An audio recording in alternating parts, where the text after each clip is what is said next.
Ambassador Sarah stood in the Great Hall of Haven Prime, the most important space station in the galaxy. Around her sat representatives from dozens of alien species, all waiting to hear Earth's final answer.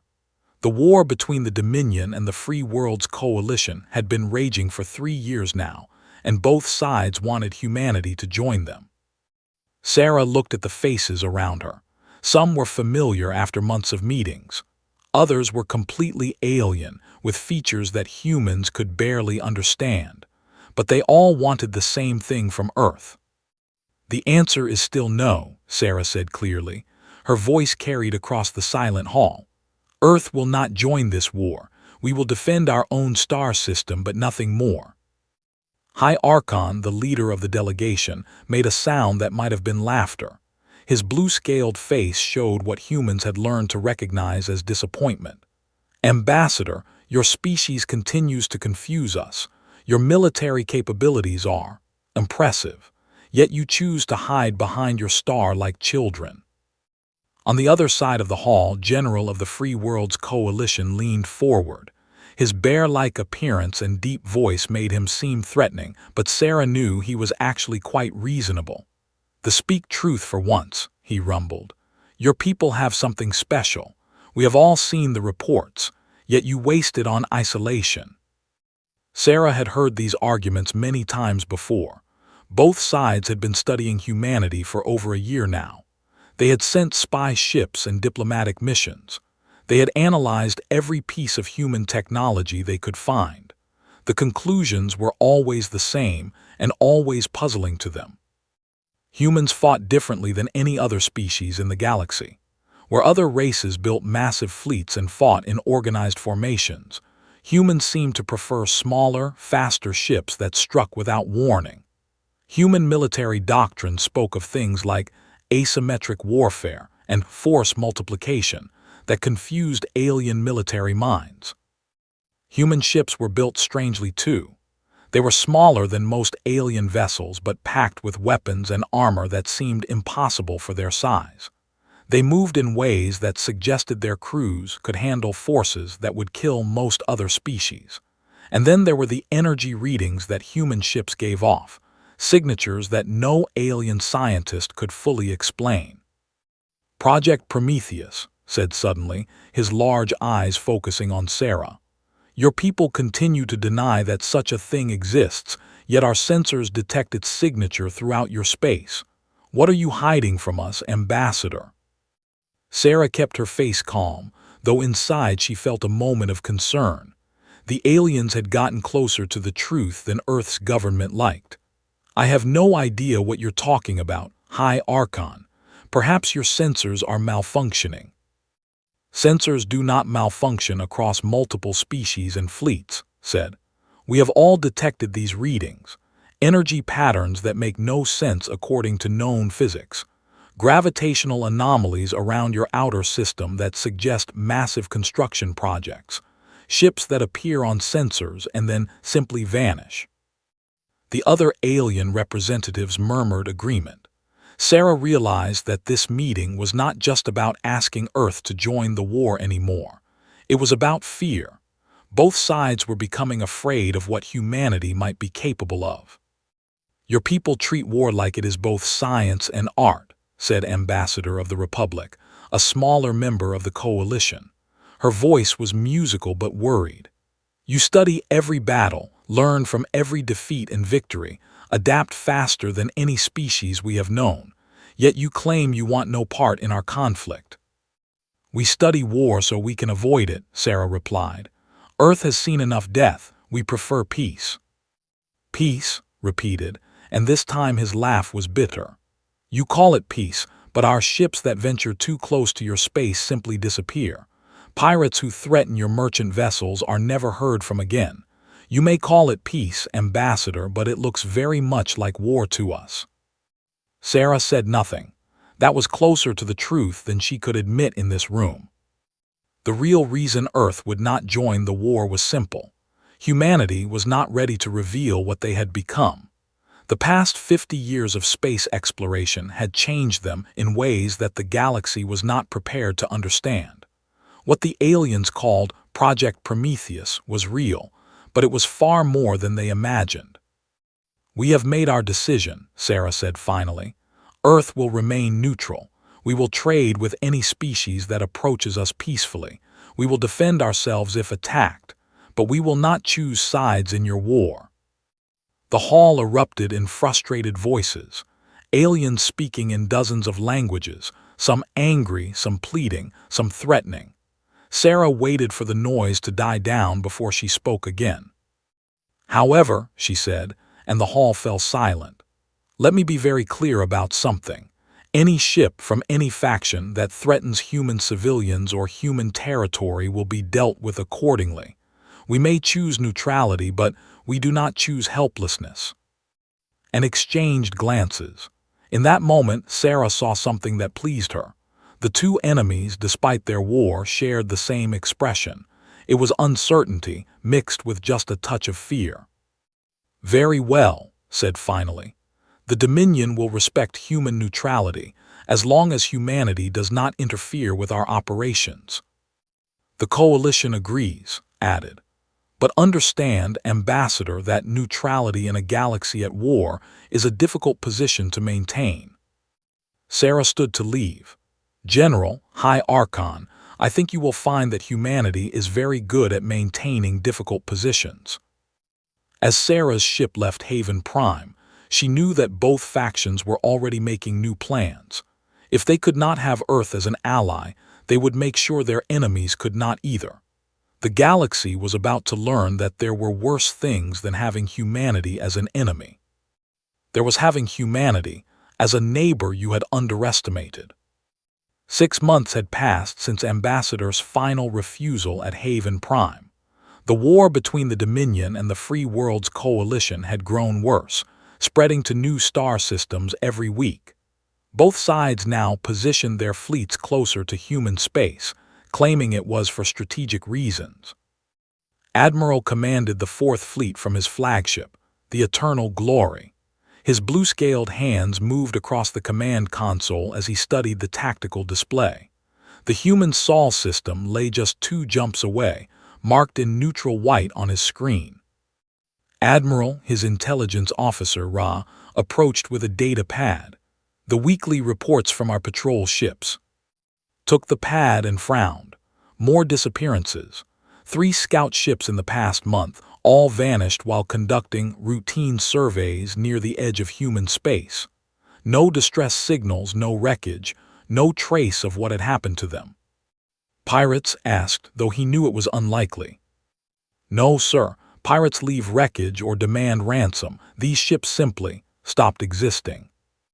On the other side of the Sol system, commander of the Coalition's 7th Fleet was reading similar reports.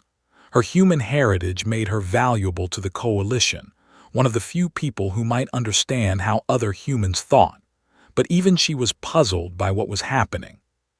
3 destroyers this month, her aide reported. All lost during exercises near the belt. The last transmission from them was normal, then nothing. Stared at the star chart. The pattern was becoming clear, though she did not like what it suggested. Ships from both sides were disappearing, but only when they got too close to areas where humans operated. Merchant vessels, mining platforms, civilian traffic, none of those were being touched. "Ma'am," her communications officer called out. "Priority message from Fleet Command." The message was brief and disturbing. Intelligence had detected unusual energy readings throughout human space. Massive power signatures that did not match any known human installations. Gravitational anomalies that suggested the presence of very large objects that somehow did not appear on any sensors. Most worrying of all were the reports from merchant captains of various species. They spoke of human cargo ships that seemed to appear from nowhere when pirates attacked. The pirates would simply vanish, and the human ship would disappear just as mysteriously, leaving no trace except grateful survivors. Back on his flagship, Admiral called a meeting with his senior officers. The conference room was filled with his most trusted commanders, all looking concerned about the recent losses. "We have a problem. Our patrols near human space are disappearing. The Coalition is losing ships too, but they blame us. We blame them. I am beginning to think we are both wrong." Captain Commander of the heavy cruiser Vengeance leaned forward. "Admiral, are you suggesting the humans are responsible? They claim neutrality." "Neutrality," repeated. "Yes, they claim that, but consider this. When did our losses begin? Right after Ambassador left Haven Prime. When do they occur? Only when we venture close to human operations. And notice what else: pirate activity in this region has dropped to almost nothing." Intelligence Officer Ra activated the main display. It showed a three-dimensional map of local space, with red dots marking where ships had vanished. The pattern was unmistakable. Every lost ship had been within 50 light-years of a human presence. "Sir, I have a theory," Ra said carefully. "What if the humans were never neutral? What if they have been hunting?" The room fell silent. The idea was ridiculous, yet it explained everything. One species, claiming to want peace, systematically removing any threat to their interests without ever being seen doing it. "Impossible," Captain said. "One species cannot intimidate the entire galaxy." "Can they not?" Ra replied. "Sir, consider the evidence. Human ships are smaller but somehow more powerful than ours. Human crews survive accelerations that would kill us. Their technology gives off energy readings that we cannot explain. What if they are more advanced than we realized?" Admiral stood and walked to the display. The red dots seemed to mock him. 3 years of war, and now this new mystery. If the humans are responsible, then they are either helping the Coalition or they consider everyone a threat. "There is one way to find out," Captain suggested. "Test them. Send a probe ship into their territory on a mission they cannot ignore. And if we are right, if they are responsible for our losses, then at least we will know," replied, "and we can plan accordingly." Meanwhile, aboard the human cargo ship Peaceful Trader, Captain Martinez was having a quiet conversation with his crew. They had just finished escorting a merchant vessel through an area known for pirate activity. The pirates had not shown up. "That's the 4th convoy this month," his first officer said. "Either we're getting lucky or someone else is handling the pirates." Captain Martinez smiled grimly. "Lieutenant, we both know luck has nothing to do with it." Through his ship's sensors, he could detect the faint traces of the hunter-killers that followed every human vessel. Ships that existed in the spaces between normal space, waiting for someone to threaten their charges. The aliens called them ghosts or sensor phantoms.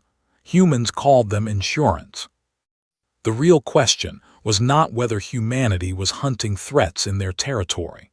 The question was how long they could keep doing it without being noticed, and what would happen when the galaxy finally figured out what they were really capable of. Deep in space, Admiral made his decision. "Prepare a reconnaissance mission.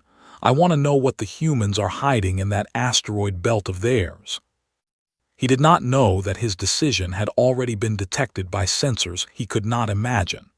Nor did he know that the response was already being prepared by weapons he did not know existed. The hunters had been circling for months. Soon, someone would finally cross the line. Admiral stood before the War Council in the capital ship Dominion's Pride. Around him sat the most powerful military leaders in the galaxy, their blue faces serious as they considered his report. The losses near human space had reached a point where they could no longer be ignored. 37 ships in 6 months, reported. All lost within 50 light-years of human territory. No wreckage, no survivors, no distress calls. Meanwhile, Coalition losses in the same region have stopped completely. High Admiral, Supreme Commander of all forces, leaned forward in his chair. "Your conclusion, Admiral."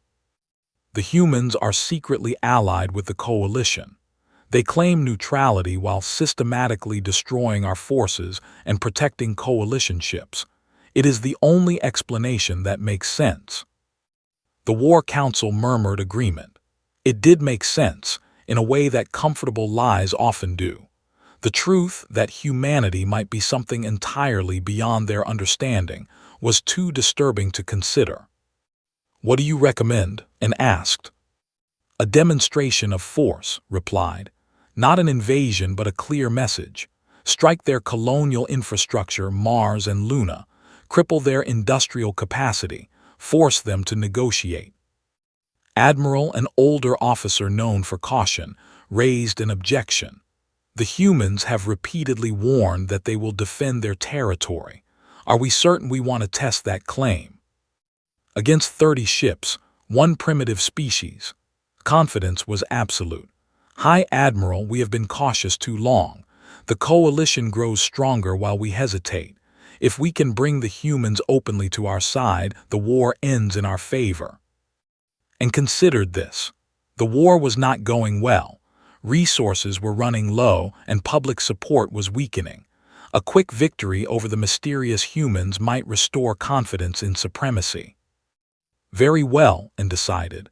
"Take your task force to Sol, demand their surrender.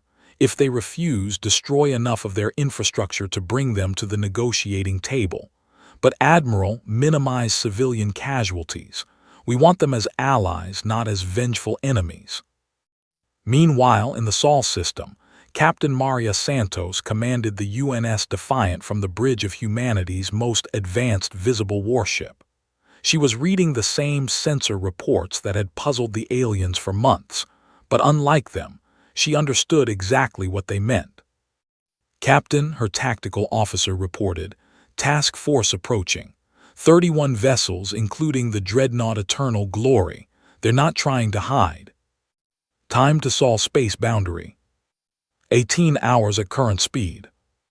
Captain Santos nodded calmly. Around her, the bridge crew went about their duties with quiet efficiency. They had trained for this moment, hoped it would never come, but knew it was always possible. "Signal Earth Command," Santos ordered. "Inform them that Protocol 7 may be necessary. Then open a channel to all human vessels in the system." The message that went out was simple: Task Force inbound.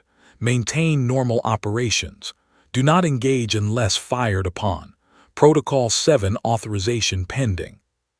Throughout the Sol system, the message was received by hundreds of human ships. Cargo vessels continued their routes between planets.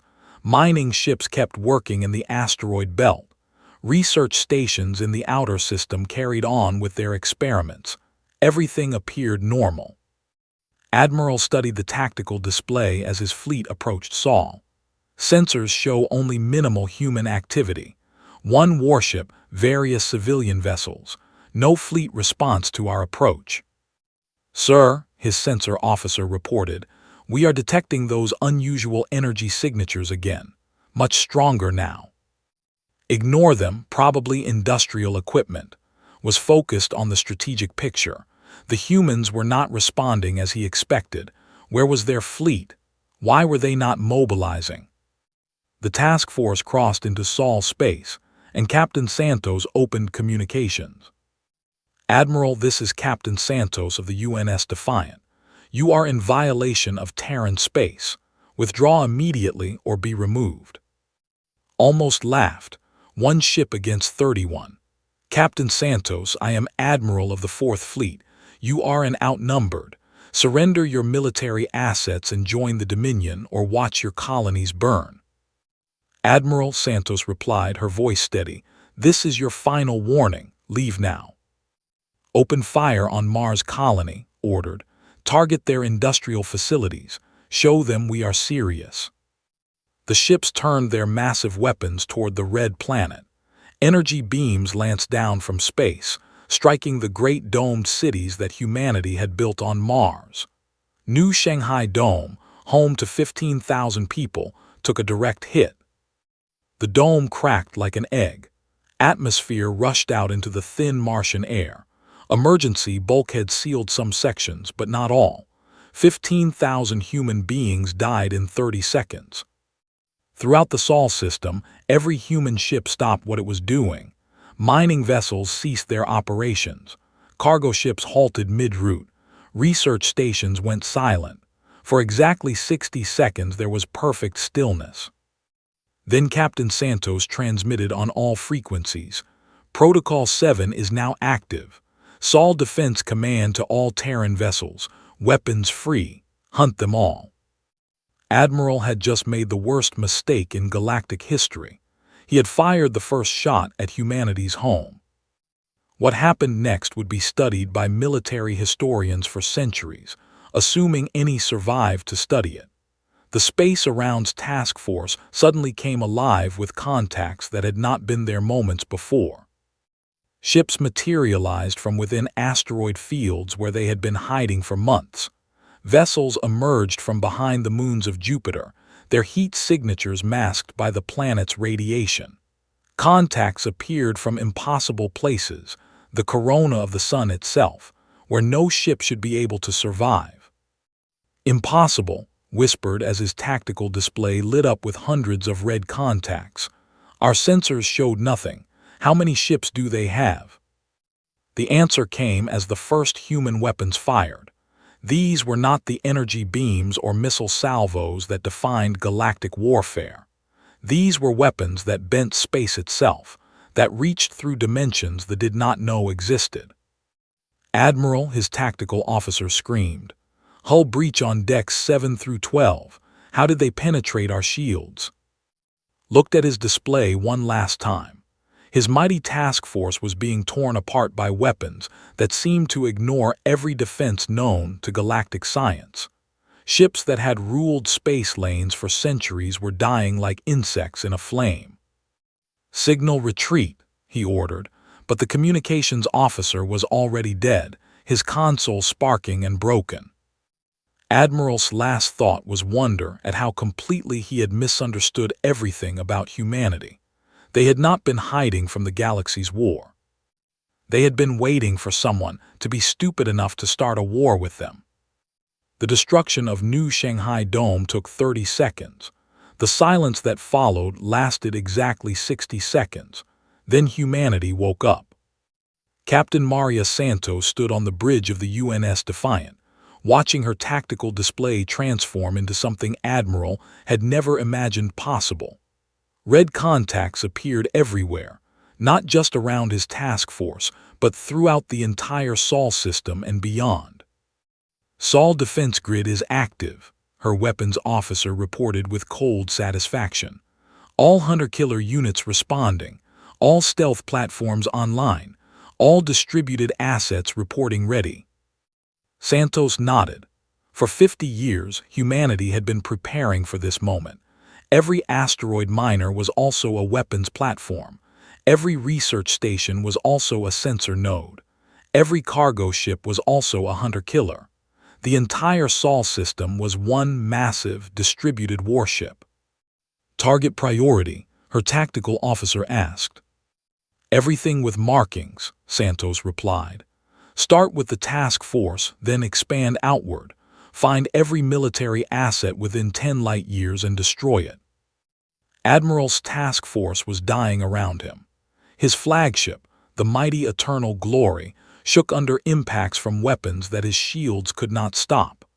Around him, 30 of the most advanced warships in the galaxy were being systematically destroyed by an enemy he could barely detect. "How many ships are attacking us?" he demanded. "Unknown, sir," his tactical officer replied, panic clear in his voice. "Contacts appear and disappear faster than our sensors can track, estimated hundreds, maybe thousands." Watched the heavy cruiser Vengeance simply vanish from his display. One moment it was there, the next it was expanding gas and debris. No explosion, no warning, it had just stopped existing. "Signal retreat to all ships," he ordered. "Sir, Captain is requesting permission to engage the human flagship directly." Through the chaos, could see the UNS Defiant still hanging in space, apparently alone and vulnerable. "Negative, all ships retreat immediately." But it was too late. As Captain's destroyer closed on the Defiant, space around it suddenly filled with human ships that had not been there moments before. They came from impossible angles, moving at speeds that should have killed their crews, firing weapons that ignored every law of physics understood. The destroyer lasted 12 seconds. Aboard the UNS Defiant, Captain Santos watched the fleet dying with cold satisfaction. "Signal from Mining Platform 7, Captain. They've located the supply depot at station, requesting permission to engage." Granted. Rules of engagement. Total destruction of military assets. Civilian ships are to be disabled and boarded. Any ship that surrenders is to be captured intact. Santos turned to her communications officer. "Open a channel to Admiral." The Admiral's face appeared on screen, blue skin pale with shock. Behind him, his bridge was filled with smoke and the sounds of dying equipment. "Admiral," Santos said calmly, "you are the first alien commander to attack human civilians in our home system. Congratulations. You have achieved something unique in galactic history." "Impossible," whispered. "Our sensors showed nothing. How many ships do you have?" Santos smiled, and it was not a pleasant expression. "Admiral, we don't have ships. We have a cloud, a swarm, a network. Every piece of technology we've sold to other species, every asteroid we've mined, every probe we've lost over the past century, they're all part of our defense grid." The truth was even more disturbing than could imagine. Humanity had not built a traditional fleet. Instead, they had spent decades seeding the galaxy with technology that looked harmless, but was actually part of a vast distributed intelligence.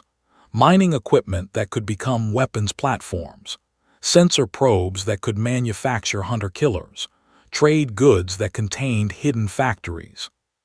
"You've been living inside our weapons system for years," Santos continued, "and you never realized it." On his tactical display, could see the impossible truth unfolding.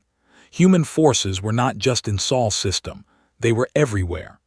Outposts throughout the sector were going dark one by one. Supply convoys that had been traveling safe routes for years were simply vanishing. "Sir," his sensor officer called out, "Fleet Command is reporting attacks on positions throughout the entire border region. Simultaneous strikes on 17 different star systems." Felt the bottom drop out of his understanding of reality. This was not a battle, it was an execution. Humanity had been watching, waiting, learning. They knew where every ship was, what every base contained, how every supply line operated. "Captain Santos," he said desperately, "we surrender. Call off your attack." "I'm sorry, Admiral, but I'm not the one you attacked. You killed 15,000 civilians on Mars. The decision to stop this retaliation belongs to people much angrier than me." The Eternal Glory shuddered as another impossible weapon tore through its hull. Looked around his dying bridge and realized he was about to become the first admiral to lose an entire fleet to an enemy he had never understood. "Tell me," he said quietly, "how long have you been planning this?" Santos's expression softened slightly. "Since the first time an alien ship entered our system 50 years ago, Admiral. We knew this day would come eventually. We hoped it wouldn't, but we prepared for it anyway." The energy readings our sensors detected. Manufacturing platforms, hidden throughout the system, building weapons and ships in places you would never think to look. Every human ship you saw was just the tip of the iceberg, Admiral. The real fleet was always invisible. Admiral's last transmission was a warning to Fleet Command. "Do not engage the humans. Repeat, do not engage. They are not what we thought. They are not what anyone thought." Across the galaxy, forces received similar messages from dying commanders. In less than 72 hours, the entire Fourth Fleet ceased to exist. 17 border outposts went dark. 3 supply depots were captured intact. The Free Worlds Coalition, monitoring the destruction from a safe distance, watched in stunned silence as humanity demonstrated capabilities that made their own fleets look like toys.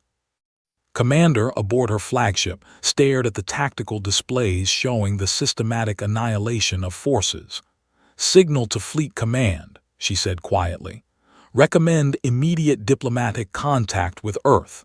Urgent priority. Ma'am, her aide asked. We need to make very sure we stay on their good side, replied, because if we don't, we're next. 7 days after the destruction of the Fourth Fleet, Ambassador Sarah returned to Haven Prime. This time, she was not requesting a meeting. She was delivering an ultimatum. The Great Hall was even more crowded than before. Representatives from dozens of species had come to hear what humanity would demand after their devastating show of force. The mood was very different from Sarah's last visit. Where before there had been casual dismissal and polite condescension, now there was genuine fear.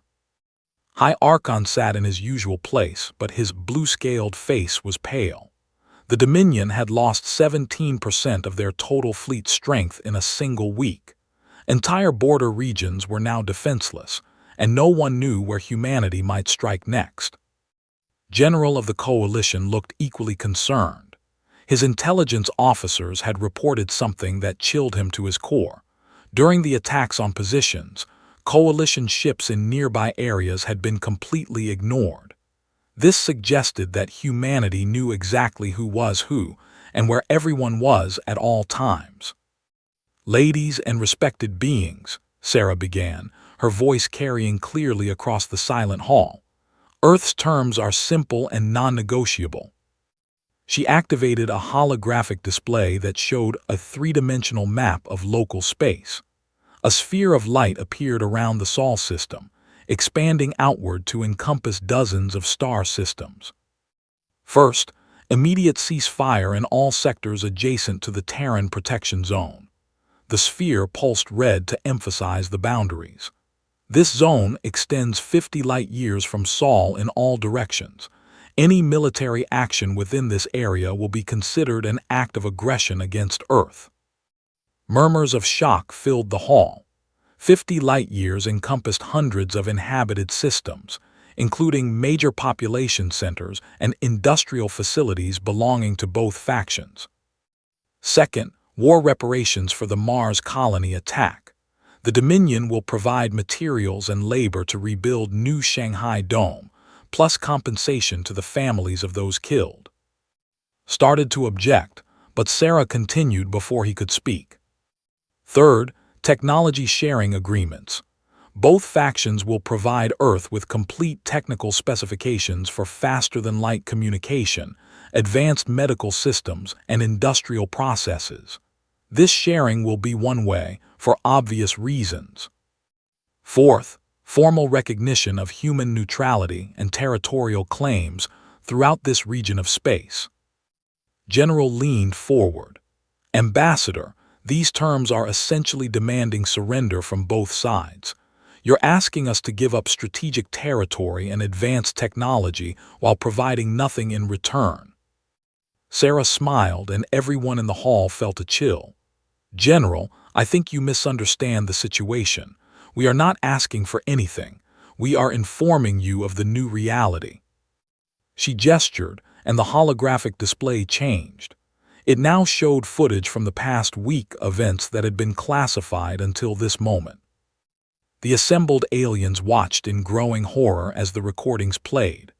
Home fleet patrols found dead in space, their crews alive but unconscious, every computer system wiped clean. Coalition supply convoys that had somehow been redirected to deliver their cargo to human colonies, their crews having no memory of changing course. Most terrifying of all were the recordings from known pirate and mercenary bases throughout the galaxy. Empty facilities, no signs of struggle, no bodies. The occupants had simply vanished. "What have you done?" asked, his voice barely a whisper. "We have established order," Sarah replied calmly. "For 3 years, you have all been fighting a war that has killed billions and destabilized entire regions of space. That war is now over." Ambassador of the Republic raised a trembling hand.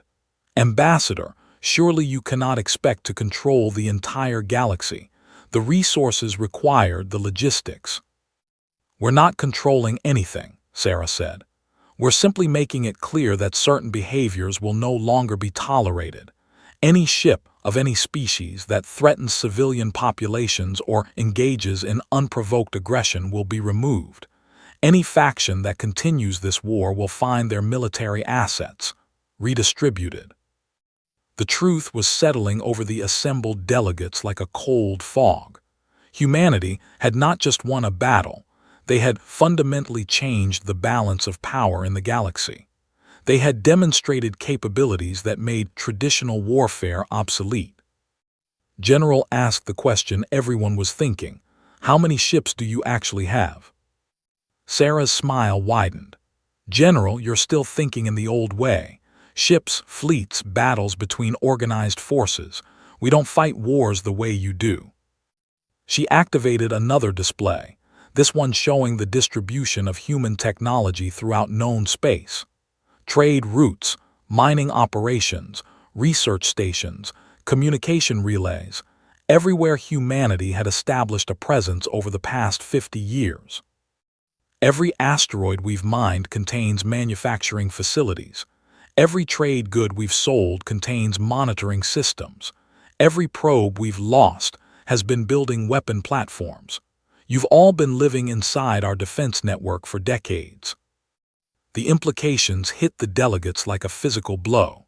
Humanity had not been preparing to join someone else's war. They had been preparing to end all wars. This is impossible, protested. No single species can have such reach, such capability. High Archon, Sarah interrupted. Your people have been studying our technology for 3 years. Did you ever figure out how our ships move so fast? How our weapons penetrate your shields? How we manufacture equipment that your scientists say violates known physics? Said nothing, but his silence was answer enough. We are not like you, Sarah continued. We did not evolve on a single world and then slowly spread to others. We became something new during our expansion into space, something adapted to live between stars rather than on planets. She gestured to the display one final time. What you call the human race is actually a distributed intelligence spanning hundreds of star systems. We don't have a fleet, we have a body, and you have been living inside it without realizing it. The hall erupted in panicked voices as the delegates finally understood what they were facing. This was not a negotiation between equals. It was a conversation between children and their new guardian. What do you want from us? General asked desperately. Peace, Sarah replied simply. We wanted to be left alone to develop in our own way. You could have had that. Instead, you chose to drag us into your war. Now you have our attention, and we have decided that the galaxy needs better management. She stood to leave, but paused at the door. The terms I outlined are effective immediately. Any faction that chooses not to comply will discover that we have been very patient up until now. That patience has limits. 6 months later, Captain Maria Santos stood in the observation deck of the rebuilt New Shanghai Dome on Mars. The new dome was even more beautiful than the original, built with a combination of human and alien technology that created something neither could have achieved alone. Ma'am, her aide reported, we're receiving 17 new requests for non-aggression treaties, 3 species we haven't heard from before. Santos nodded, unsurprised. Word of humanity's capabilities was spreading throughout the galaxy. Species that had never shown interest in the local war were suddenly very interested in making sure they stayed on Earth's good side. Tell them to submit formal requests through diplomatic channels, Santos said, and remind them that we're still not interested in conquest or expansion. We just want peace. And if they don't believe that? Santos looked out at the thriving colony below, where humans and aliens worked together to build something better than either could achieve alone. Then they'll learn the same lesson they did. We didn't want to be involved in their wars, but now that we are, we'll decide when they're over.